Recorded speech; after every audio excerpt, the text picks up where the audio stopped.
Hi everyone, so this is the first podcast of female talent in the cryptocurrency industry where Cecile de Barsy has been very kind to join me today. I'll let Hello, her everyone. introduce herself, but she is the head of fraud risk from Bitstamp and we're looking to do some introductions, understand what got her to where she is, where the fraud industry has evolutionized from its technology advances, how she's come through forensic and banking and the changes into the cryptocurrency market, any challenges she faced, but more importantly, what motivates her, has kept her in the industry, and what the goal is longer term. So a little bit about me. The Interquest is a global search and consultancy business where I'm based in the Netherlands, so Amsterdam. I head up the Benelux region, including Germany, focusing on the financial service market across risk, regulatory compliance, and data and analytics. So Hi, I'm Cecile. So as Anna said, I'm the head of fraud at Bitstamp. I have about 25 years of experience, including 15, well, even 20 years in the consulting business. And this is not something negligible because it trains you to adjust to any type of client, any type of market. So there you get a lot of stress resistance and enthusiasm for new projects. In 2015, I left the consulting to start a career in banking.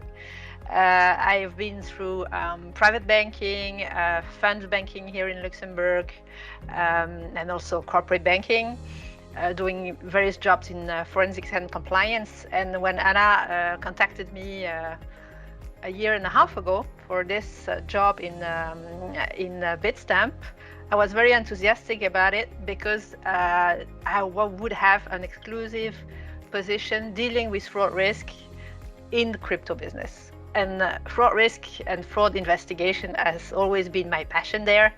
And for a few years in banking, I was more and more dealing with compliance and regulation, which is, of course, very necessary.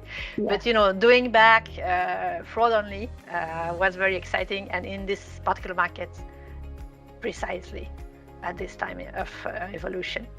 Amazing. So you've seen it from all different industries and all different spheres. How would you say it's changed?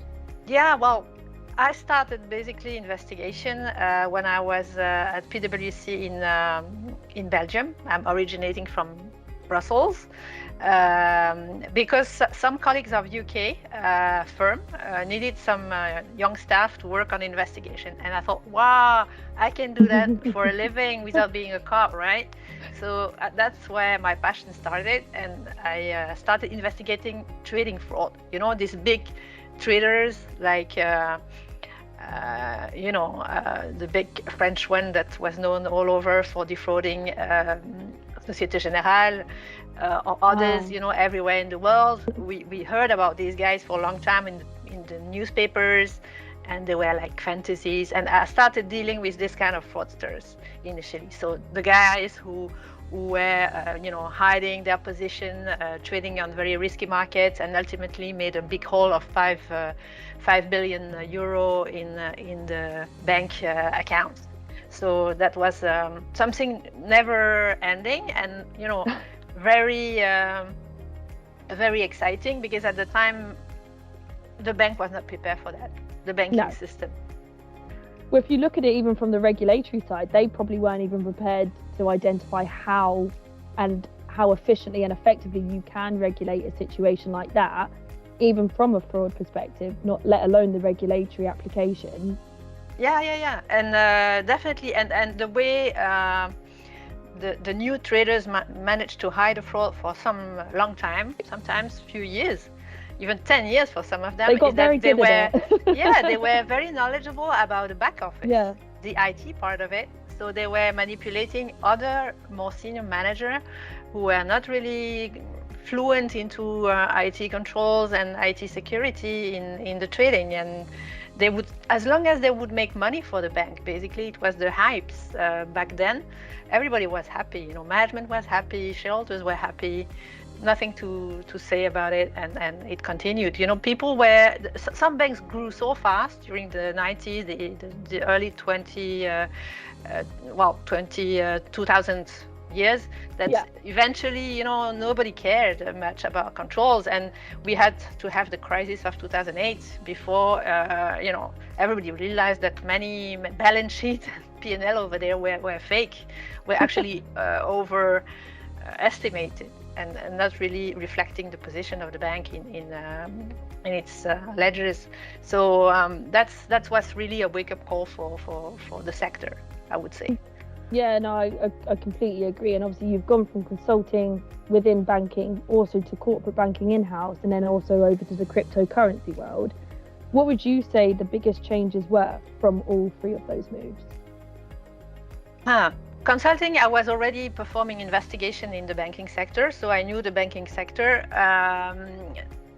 From in-house, things are much slower, because when you come as a consultant, people have already decided to move and do something about fraud risk, for example. When you come from inside, you have to persuade a lot of people that things are necessary. So when I was at Bitstamp, we did a lot of good work, actually. We have many very smart IT guys who were told about fraud schemes, fraud scenarios, and they were, developing small routines in the system to detect those, but it's never anticipating them, right? You find out there is a fraud going on, then you put some kind of, you put your finger on the hole, and then there is a new one that comes in another place, and then you put another finger there, and then it's just patching, fraud leaks. And this is not the way banking has started to do it. Banking is now in preventive mode. So they screen all the transaction. Well, first of all, they have to do the regulation, AML regulation. They have to make sure all the guys that are transacting with them are clean. They look at our sanction lists, etc. But on top of that, they have to look at customer behavior. If they are just nonsense transaction out there, it means that probably it's not legit. Yeah. And also they have to know their customer, the KYC thing. The banks have had long ago already to start knowing their customer and asking all the details about the origin of funds. It only started recently in crypto world. Yeah, no, of course. Yeah. And obviously you mentioned the regulator quite a bit there. How have you found the regulator's relationship with the business from a banking to cryptocurrency world? Oh, okay. I'm only 1 year plus in crypto. So, but in crypto world, 1 year counts for 2 or even more if it's crypto winter. It's emphasized. So, because it's so many up and downs, sometimes in the same week, that we have to be, good stress managers for ourselves and our team. The difference between, regulation in banking and the relationship between banking and crypto is complicated. Obviously, crypto was created to be altogether an out of banking business and out of regulation business. It was created after 2008 when some of us had no trust anymore in the banking system, and they were looking for a way to have something completely unrelated to any central banking system. And Mr. Satoshi and whoever it is and his team built something magnificent technically, and which is still a reliable thing today. And the transactions were not supposed to be regulated. But of course, as many new or innovative solutions, fraudsters out there decided that it was theirs to use because it was not regulated and not requiring any KYC to start with. So of course, we had a lot of legit transaction in the beginning, but we had also a lot of people trying to money launder and trying to defraud. Well, not to defraud necessarily, but to hide the proceeds of crime. And so, for legit people to start being interested professionally in this business, we had to do something about it. And Bitstamp is an old exchange. It's 11 years old, turning 12 this year. And the first move of Bitstamp was to be regulated voluntarily. Why? Because we wanted to attract financial institutions. because we believe that not only retail clients were interested in this crypto, but also funds, banks, all kind of alternative investment vehicles. And so we wanted to make sure that these guys would believe in us as a strong actor and being regulated. Because if you work for a bank, obviously they will ask you, okay, I will work with you if you are AML compliant, because I have to be myself AML compliant. So we said, okay, we're going to regulate ourselves as a payment institution, because at the time there was no license for a crypto institution. There is not even a proper one yet. There is one coming this year. This is the big news of this year. This is MiCA.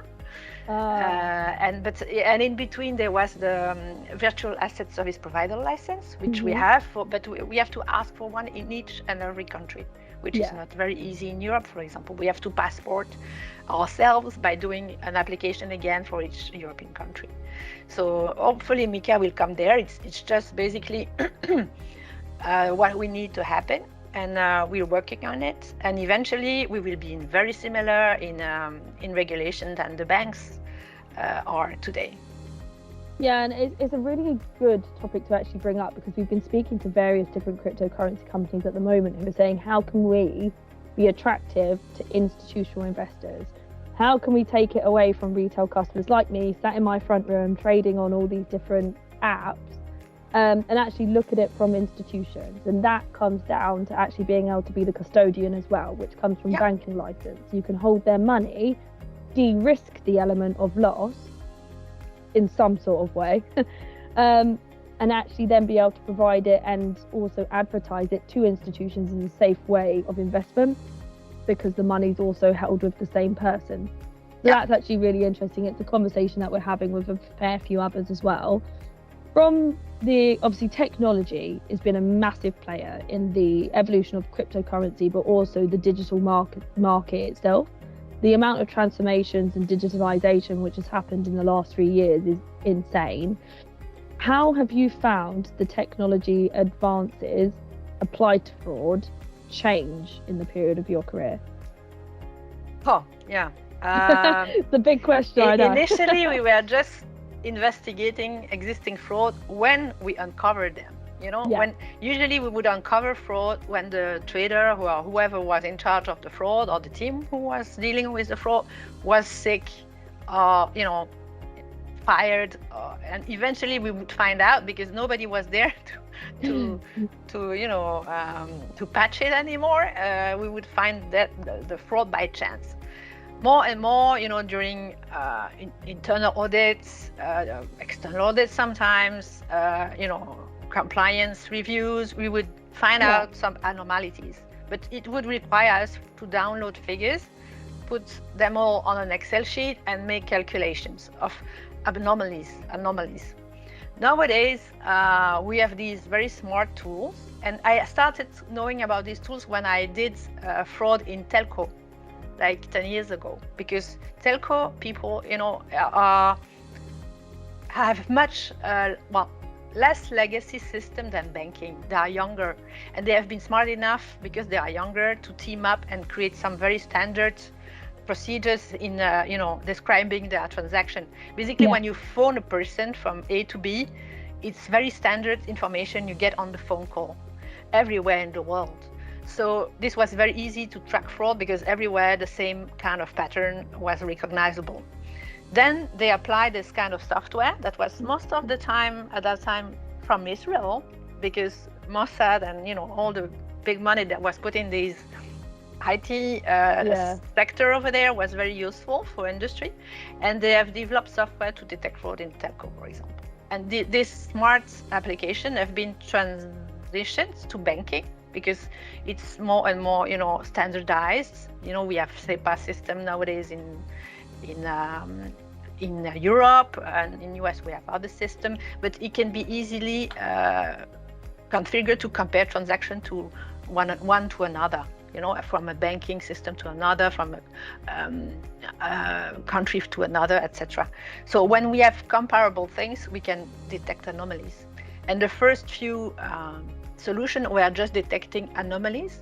Now the smart enough solutions are predicting and even detecting things that we as humans didn't see, because they are smart enough to dig into the data deeper and see patterns that we couldn't predict or we couldn't see. So we can even defend, we can even detect fraud schemes that were not even known before. And that's a big step ahead. Yeah. We are not there at Bitstamp yet, because we are implementing such a tool, and it will take some time for the tool to learn about our transactions, our way of working, etc. These tools are designed for either e-commerce or banking. Yeah. And we took a banking one because banking ones are knowledgeable about regulation and they are compliant. So you know about PSD2, all this kind of stuff. They know about this stuff. E-merchants, they don't need that. So they don't want necessarily to know or have a tool that is knowledgeable about this. So we co-build this tool with our vendor, and hopefully we will get results in maybe 6 months' time. But it takes time for the tool to learn from your business. There is no perfect tool out there. There are smart tools, but you also need smart people in-house to deal with them and to learn from them. Actually implement it and take the headaches that come with the implementation as well. But technology is clearly showing its advances to even the cryptocurrency world, and blockchain is clearly a massive technology in that particular space. And Web3 is something which is also integrating into that. I don't know your experience with Web3 as well. Not directly. I know some of our clients at Bitstamp use a lot of features there, and they use it's an audience for our platform, because they use crypto to buy sell in the Web3 environment. One thing different also from banking compared to crypto is that on top of being connected to our transaction, or what we call our fiat transaction, our fraud tool has to be knowledgeable about the crypto side of our transaction. Yeah. So our clients, for example, buy some crypto on our platform, depositing euro first, and then it transfers this crypto to a wallet outside. And we have to know if this wallet is legit and doesn't belong to a fraudulent party. And how do we do that? We have a vendor called Chainalysis, and there are other out there that is full-time searching on fraud on the blockchain.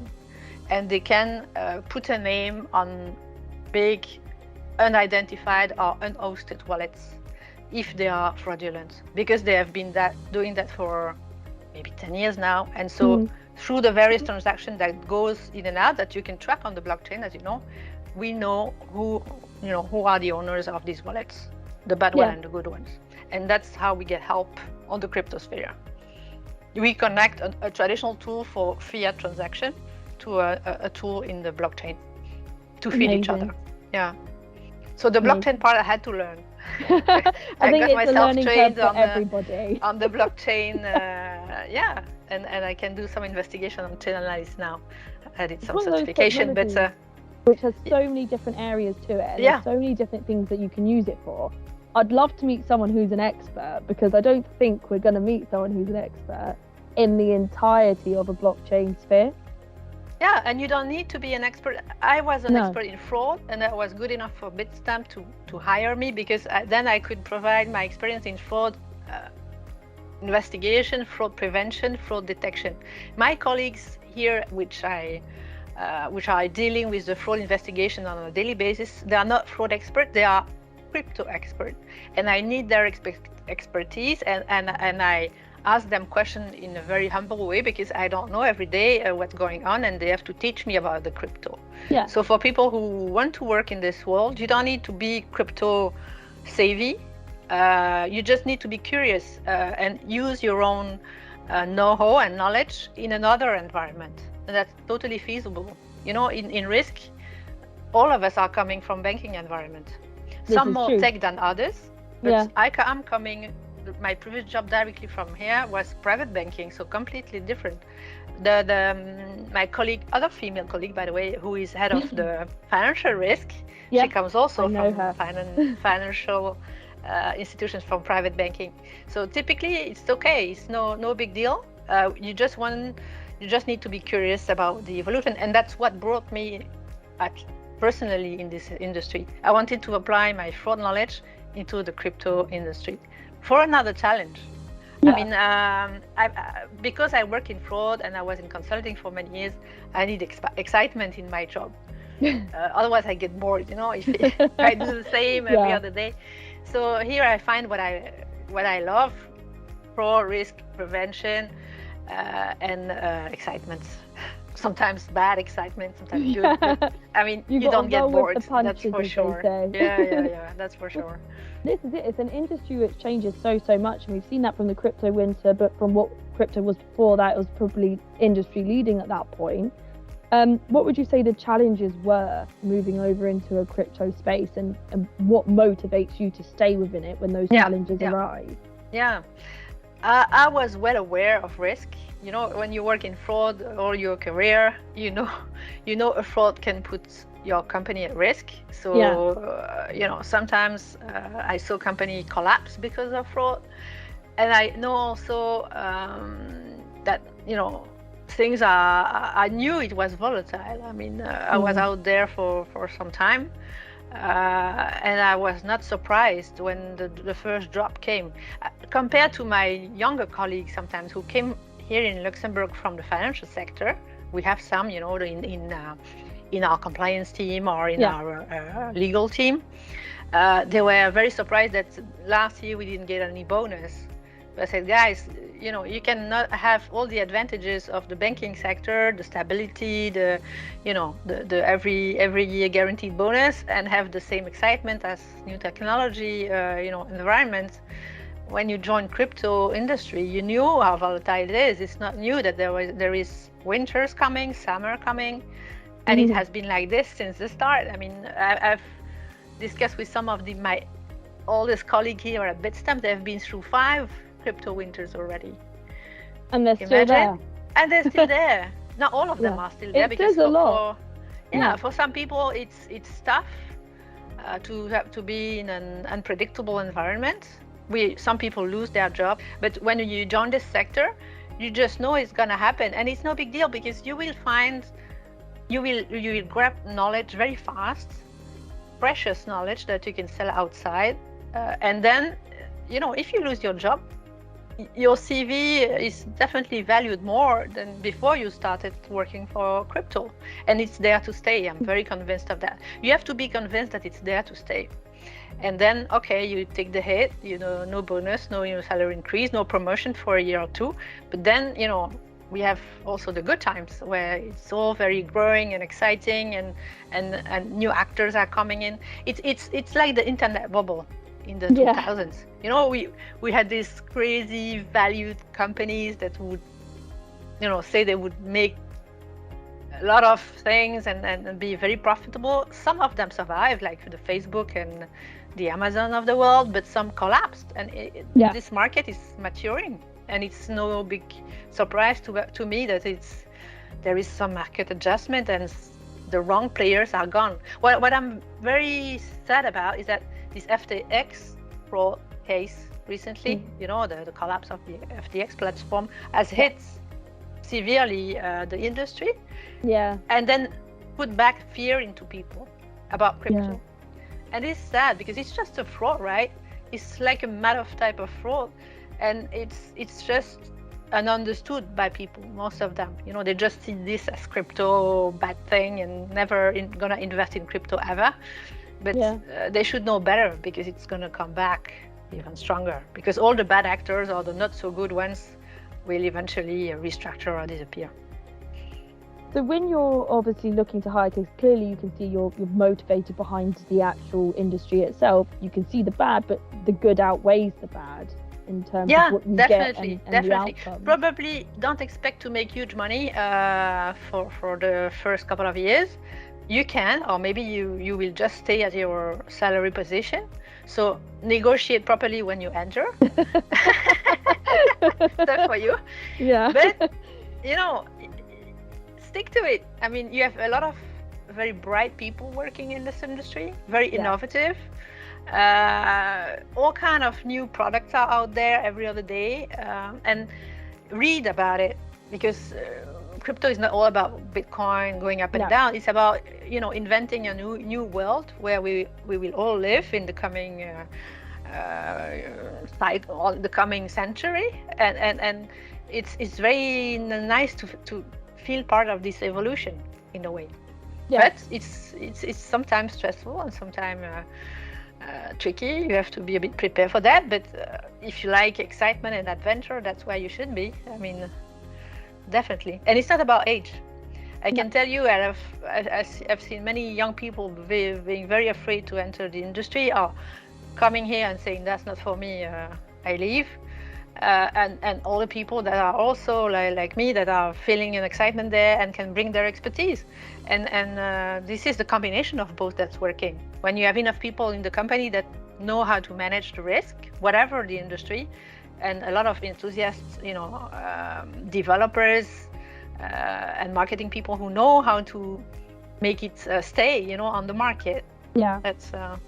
What do you think we can do as an industry to energize the younger generation to actually want to get into crypto? And more importantly, kind of, how have you found it from a diverse perspective?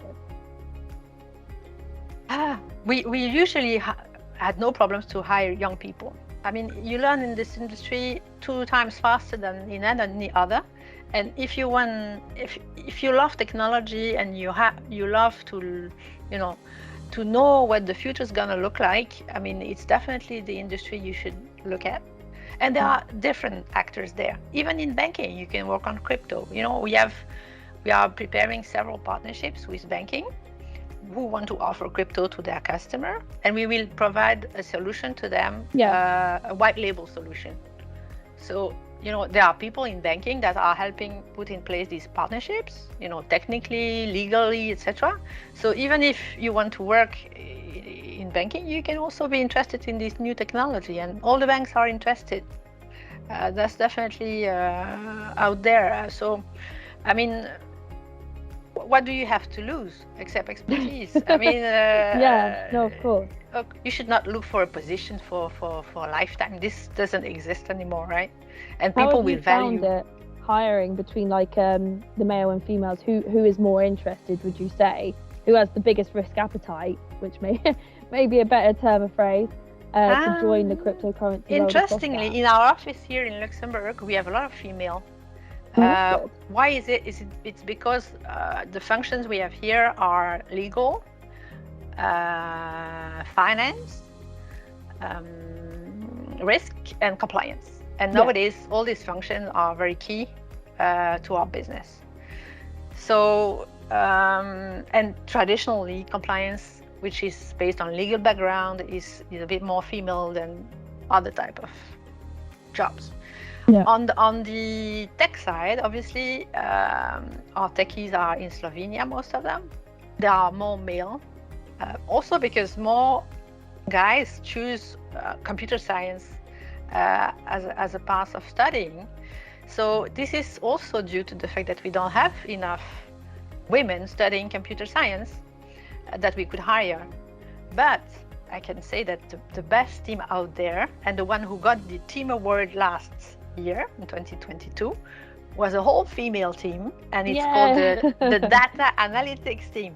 Amazing. The business intelligence team, and it's headed by a lady that has studied mathematics, and she's very bright, and she has, I don't know why, she has a lot of girls in her team, and these ladies are respected fully in our environment because they are so necessary. Every time we need some info about our data, our backend data, like I would like to know how many fraud happened in this format, Hi, can I have this? They're the go-to. They go for it, and they have a lot of smart ideas. They do a lot of nice graphs, and they provide you with lots of ideas. And these are all very creative female with a brain. And this is not, by chance. I think if you have both enthusiasm, creativity, and you have a background that can cope with our environment, you definitely have a chance out here. And of course, you need a bit of familiarization with computers. A bit of agility as well, I think, is a really good one. Yeah. But when you are here, as a lady, you have definitely a future. We are about 30% of ladies in our company. I don't know about the ratio in other players, but it's not too bad. It's definitely coming more level. There's still a lot of work to do in terms of actually kind of narrowing that down and bringing people in, as you say, across like the analytical fields and across the data science element. But if we look at it from like a risk side, it's definitely becoming more and more women-led, and more women are being put and I think the more women we have on board, the more we will recruit female ourselves. What we are still lacking, as many tech companies, unfortunately, is management being This is it. female. When you go to senior management, the board. And I hope this will evolve eventually, but the only person in our board who is female is HR function. Which is how it is, I think, in any industry. And it's how we can look to change, to alter, to promote even females going up to senior leadership, as well as the board as well, and kind of what we need to do as an industry to make that happen, rather than just saying, okay, we need a woman there to diversify. No, of course. Women are really talented, as you quite rightly said, between different avenues. Exactly. Where is the gap between the progression and kind of what is missing almost?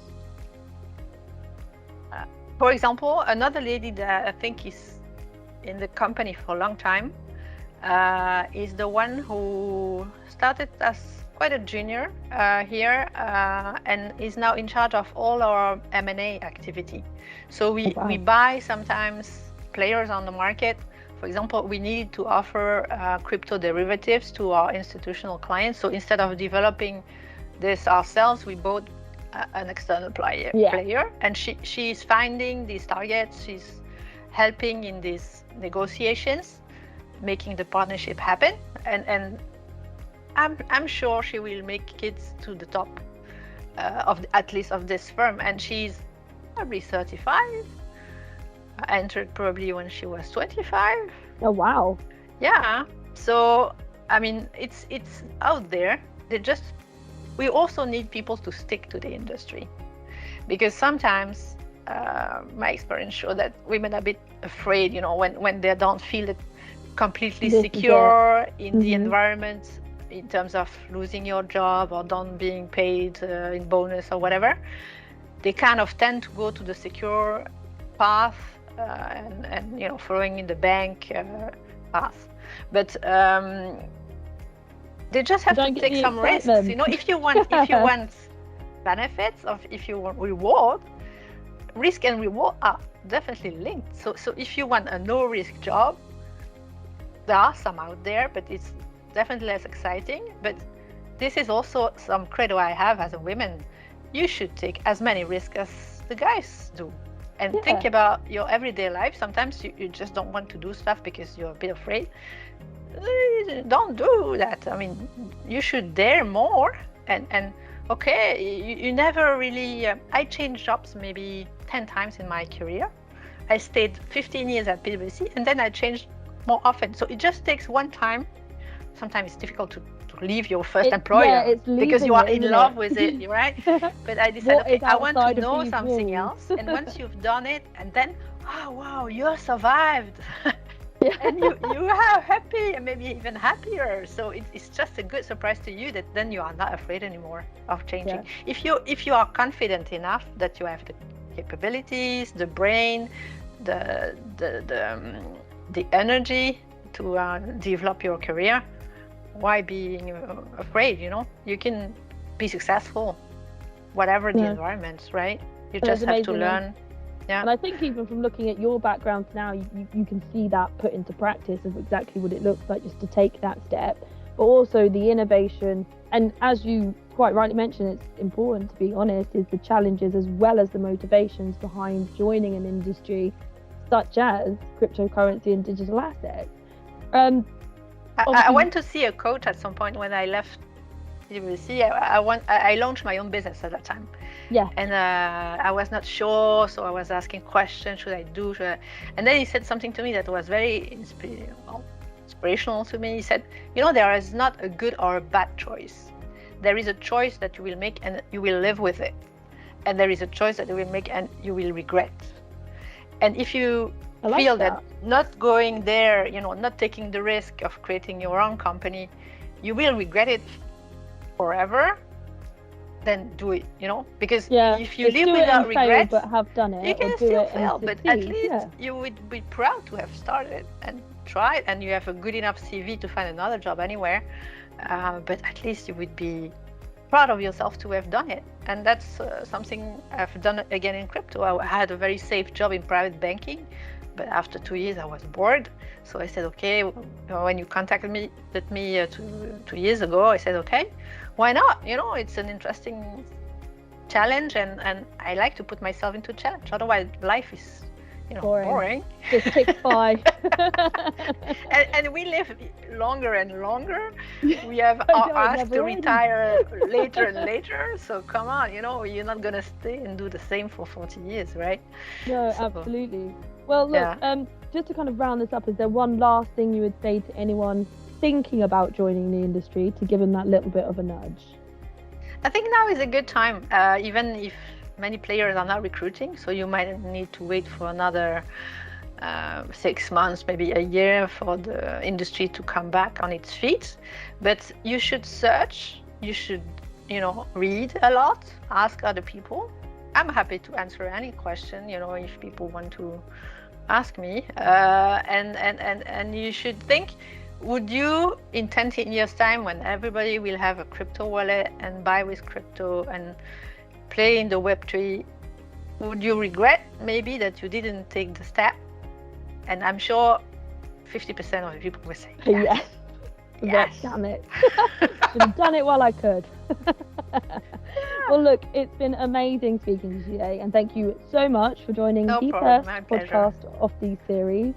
It's been really, really interesting to understand your journey, but also the crypto evolution, your interests, but also the challenges and kind of the future of crypto that you see. I see bumps and but I see also a rocky road. A rocky road, but an interesting road. And think about, for those who are the eldest among us, think about when internet came by, we were like, is this gonna last, right? And now how would we live without our phone on our hands every day, all the time, Yeah. No, you don't want to, to be out of this. And if it's not this exact technology who will survive, it will be a similar one, and it will be something else. So be prepared for faster change. That's the time now. Fast changes, and you better be on board and off on the side. But you'll be left on the side. Yeah, it's so sad. I know. Then you will blame yourself, and you will be regretful. Yeah, I know. You'll be looking at everyone else having a great time. Yeah. Which no one likes. And great money, because I'm also sure we will eventually make money in this business. It's definitely capitalise a lot more. Yeah. Well, look, as I say, thank you so much for coming. It's been an absolute pleasure. And we will obviously stay in touch as we have done. But anything that this can help towards the wider market, hopefully it shows them a little bit of light at the end of the winter. But also appetite to join. Be patient, but we will be there. Yeah. Amazing. Thanks. Thanks, Anna. Bye.